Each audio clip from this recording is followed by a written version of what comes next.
Hello everybody and welcome to Wesley's Plant World with me, Wesley Peterson. And today we are in the area of my garden called Cozy Cove. And I really do feel like this area of my garden is quite cozy. Hence the name, of course. Well, behind me I have my lovely park bench here that's just been oiled, so it looks lovely and dark again. Oh, I'm really happy about that. And recently I did a video where I excavated out all of the ferns that I had along the front of the border here, that I've had in this border quite a few years, and they got bigger and bigger and looked absolutely beautiful during the summer season. I really did enjoy them. So I'm going to plot in some photos so you can see just how beautiful this border looked with those ferns. And they were the Atherium Filix femina. They got to around 1 meter tall and looked gorgeous. But those ferns, they start turning brown and they start going dormant already now in September.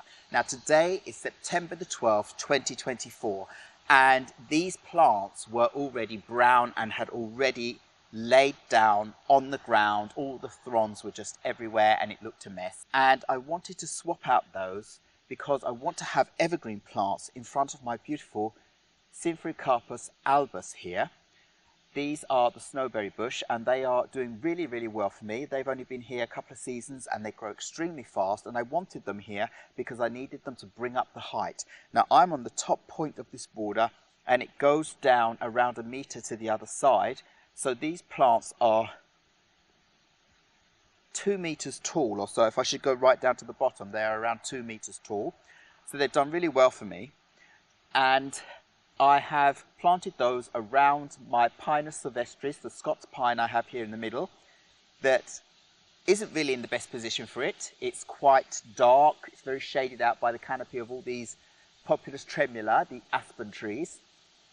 So it's very thin, but I don't mind that. I like it as a thin, whimsical kind of tree that stays evergreen during the winter when nothing else is going on here. So I really don't mind that very much. And in the back corner, I have a Hydrangea arborescens Annabelle, which is a part of my hydrangeas I had in my botanical garden area that I split, divided and put in different areas of my garden. And I did a whole video about that, so you can go and see that. That's doing absolutely fabulous. So now I just have this area in front that I need to sort out. But before I do that, I'm going to actually go in and I'm going to prune down my Symphoricarpus albus just a little bit on the top, so that I know they'll flush out a lot more stems next season and fill out and give this height again, because I do want them to stay this tall, but it's important to get in and give them a good shearing back so that they thicken out. And they've done that for me just in a couple of seasons. Down here at the front, I'm going to be planting out some rhododendron plants, and I'm going to plant out a variety that mounds out and gets quite wide and bushy, probably around 1.5, maybe 2 meters tall when it's completely finished, and it can spread to 2 meters or so wide. So I'll be putting 3 plants in here that I hope will fill out this area, and they'll keep the area elevated and evergreen for me all year round, while everything else completely disappears except for the pine tree, of course. So this is going to be quite nice. So let me first get on with shearing back my bushes I have here. Then I'll collect my rhododendrons, get them in place so that we can see how fabulous they look. And because I actually did like having my ferns in here so much, I've decided that I'm going to, in between those bushes while they're growing out, plant out some more ferns, and that is going to be Dioptris Filix mass, because that stays greener for a much longer period into the winter. And if it's not too cold, they can stay kind of semi-evergreen, little bits of green on them. They thin out or they hang down, but if it gets very, very cold and we get a lot of snow, then they will, of course, disappear because they are deciduous, and then they'll pop up again the next year. So we'll see what happens with that. But the focus is going to be the rhododendrons and a few ferns in between, and I might even plant some other things in this edging just until my bushes grow bigger and bigger and together. We'll see. So I'm just going to run off and get my hedge trimmers and trim this bush down. So now I have my hedge trimmers. I'm just going to get on with this. As I said, I'm not going to go so low. I just want to top them to give them a chance to bush out beautifully for me again. next season. I do want to keep them up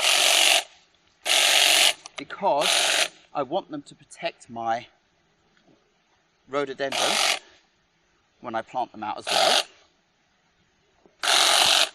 from the early spring sun, which could brown them out. So there we go. I'll just leave all those pieces there as goodness in the ground. I do chop and drop near enough all the time. Just take away the pieces that are going to be in the way of the area.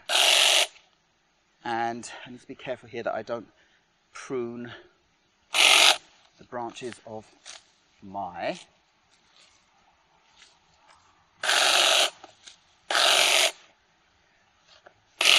pine tree.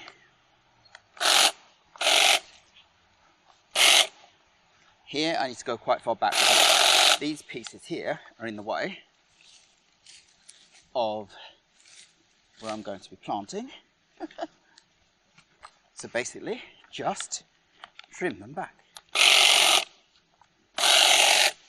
Just like this. Quick and easy, not much fun.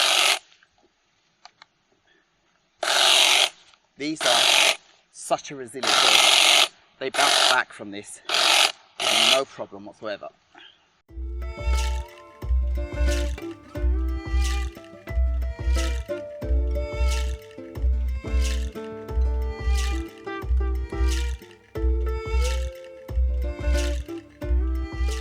So there we go. That is my snowberry bush sheared back, and I think it looks really good. I have the slope going a little bit down towards the back now, where the view of that will be as you go down the pathway, and this is the higher side that's elevated. I like that. Now I'm ready to basically just plant in my rhododendrons. All the rest of the debris I will just leave on the ground because they will just get eaten up by the microbiodiversity that will put all the nutrients back into the soil, and it becomes a good natural fertilizer for the plants. So now let me go and get those rhododendrons. So right, I didn't realize I was talking away and the sound of my camera wasn't on, but as you can see here I have my rhododendrons and I'm just starting to excavate the first hole down here. I found that I have a huge root that I need to clip over to make the hole for this rhododendron here. It has quite a big root ball, which I'm really pleased about, which means it's going to establish quite well and easy. But this big root here, I had to get rid of that so that I can carry on making my hole. So I hope I don't get any more big roots like that. It must be coming from one of the aspen trees. They spread a lot of roots in a lot of places.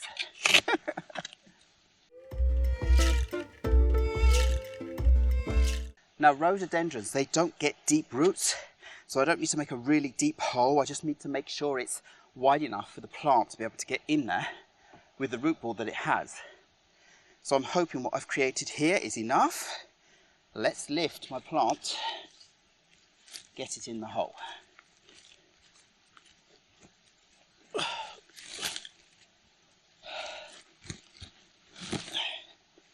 And I think it's just about perfect actually.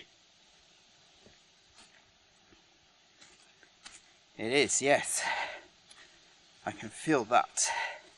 The plant is down. So now I can just go and put the dirt back around over the top, and then I will be getting my leaf mould that I have in my compost containers. I will put a load of that around the top to make sure this plant can keep the moisture around its roots. So that's it. That is my first rhododendron in place, looking fabulous. And now I just need to get on with the next one. So I'll do the one down here first. I think that one I will be bringing a little bit further forward. This one is in a perfect spot where it is here. So, put my spade so I know where to dig. Lift up my plant for a minute and get digging. Oh, there's a stone here. I hope I'm going to be able to get around that. So this one doesn't have a really big root ball, so I don't need to dig that much. And then I can place my plant in its spot, just like that. Perfect.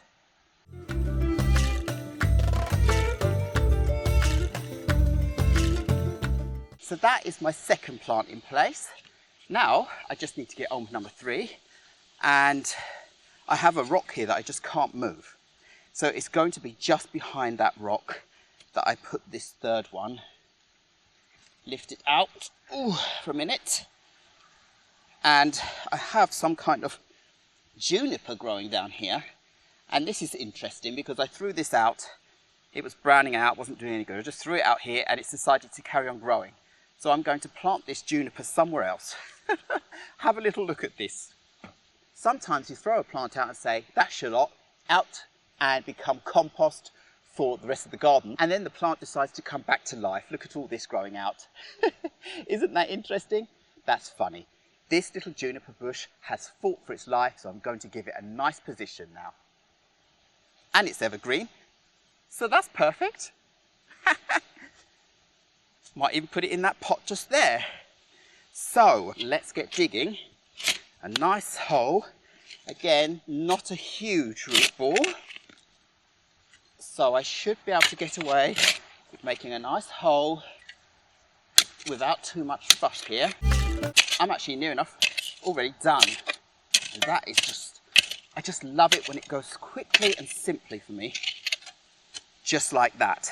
So now, in with my third beautiful rhododendron.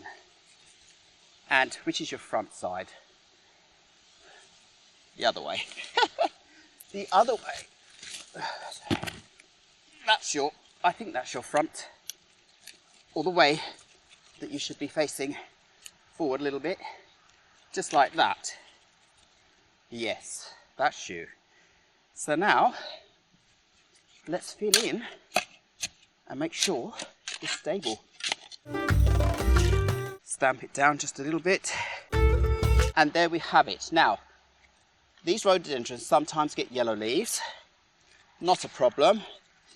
Just go in and peel them off. It's just shedding some of its leaves. Maybe it's been too dry. Maybe it hasn't had the nutrients it needs, and so forth. So you can just go in, let them fall down to the ground and become nutrients. There we go, so that the bush looks a little bit tidier. And this plant definitely, or these plants I should say, definitely did get too dry because they've aborted their buds. So I'm actually not going to get that many flowers on these next season. There are some that are still viable, so if I manage to keep this moist enough for the rest of the winter season, it might keep those few, but most of them have actually just browned out on this plant, as well as some of the others. But as I said, they figure it out in their own time. I'll do the same with this. Any bits that are browned out, aborted, not good, just take those off for now, just to neaten up the plant a little bit. Yellowing leaves. There are some dead branches on this one as well. They can be pruned back to make space for new branches to grow out next season, just like that. And then this one again, same thing. There's still plenty of green viableness on these bushes, so it's not much of a problem. The plant will easily bounce back from this. They always do in my experience. Oh, I'm going to fall back in a minute. I'm going to give them a good watering after this, and then I will go and get the leaf mould and put a nice thick layer of leaf mould around the top of them to really help them keep some moisture in their new position. But luckily they got to keep all of their roots, so there. That looks so much better. So now I'm just going to give these plants a good thorough watering in and then cover the whole soil with the leaf mold, and then they'll be done. I did say I wanted to put some ferns in between, and I do have 2 balls of Dryopteris that I actually can place in, ready to come up next season. There we go. My first fern in. Next one. Quick and easy does it. No fuss when it comes to these native ferns. They are as hardy as can be, and they can really take being moved around, and they grow back fine. They might come back smaller the next year, but they always come back. So now for the watering, to make sure my plants are happy.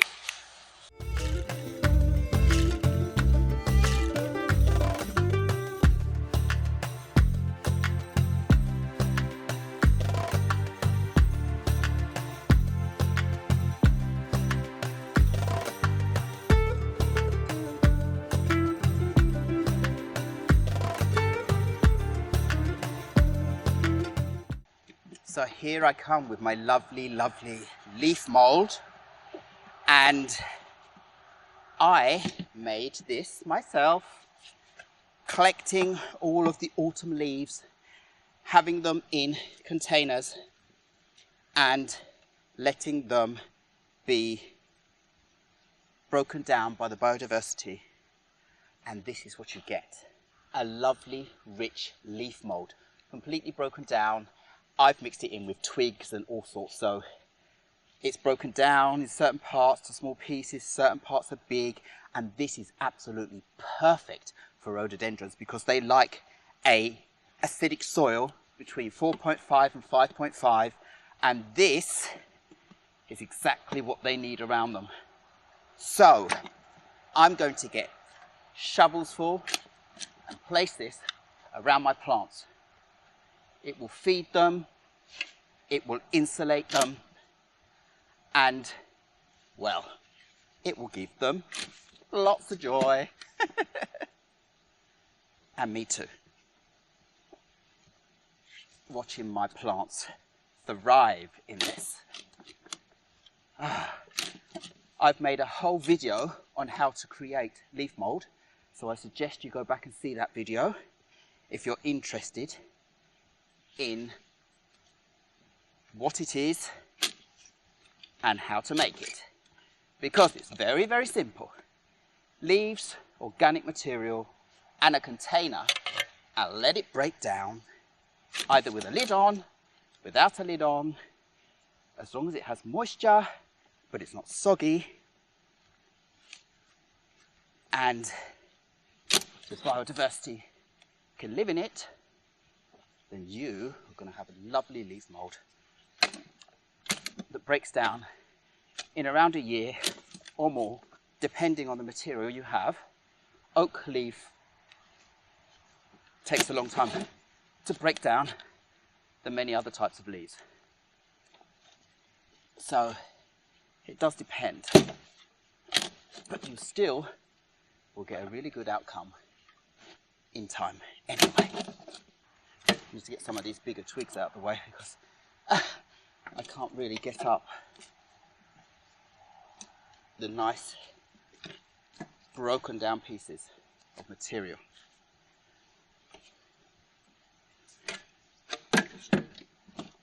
Move around here.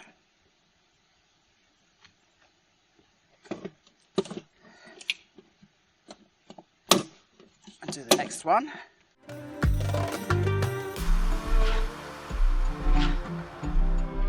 This little evergreen I found, I've decided to stick in this pot for now. Take the weeds out quickly, stick it in, and see what happens with it. There you go, little cutie who decided to come back to life. Well, now you're getting your own pot, and we'll see what happens with you there. I'll sort you out later, fix you. But there you go, I'm done. My plants look great, and I just want to take you around for a quick little closer look so you can see how it's looking for now.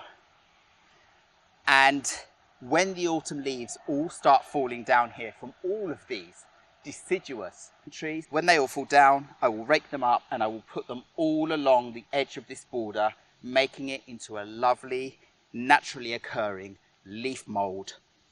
But this is just the start of my rhododendrons to make sure that they get the nutrients they need and the moisture they need to keep them happy. They look actually fine. Let's go in for that closer look. Beautiful, healthy plants, nice and green. And then behind, you can see the Hydrangea arborescens Annabelle that I planted in when I did my video splitting these plants. And it's come on so well this year and produced lovely big flowers. So the transplantation of that also worked out very well. The Symphoricarpus alpus trimmed down. And then my next rhododendron bush here.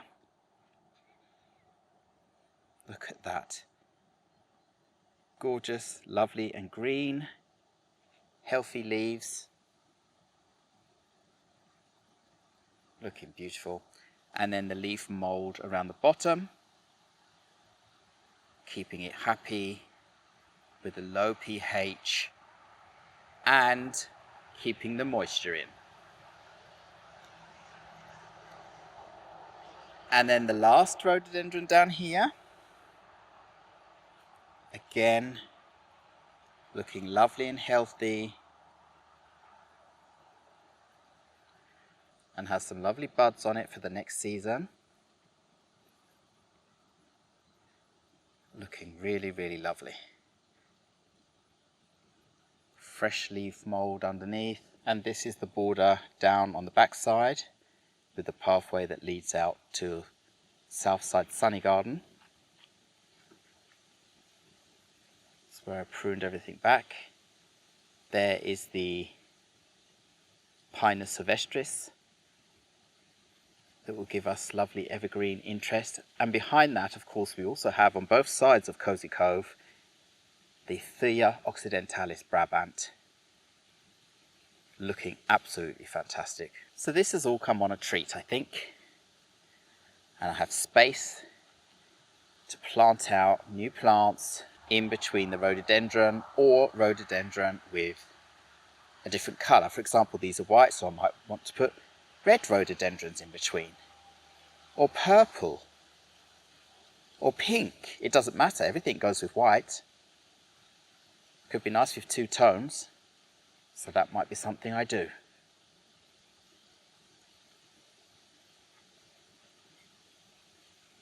And our picnic bench, nicely oiled, and the view we have down to the border and the field beyond, and the Thea bushes also on this side of Cozy Cove. And then you can see our annex here. Thea bushes in the distance, and then our crystal cottage behind.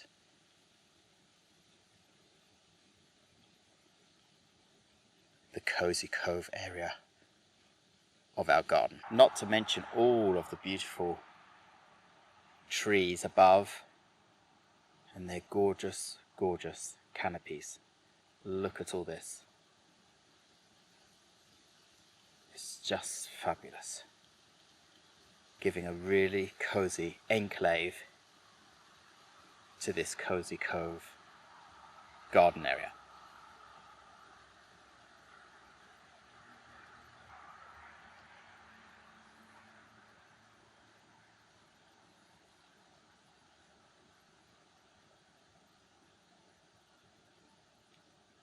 So I really hope you enjoyed seeing the close-up of my border here, the transformation, and the rest of this beautiful area of our garden called Cozy Cove.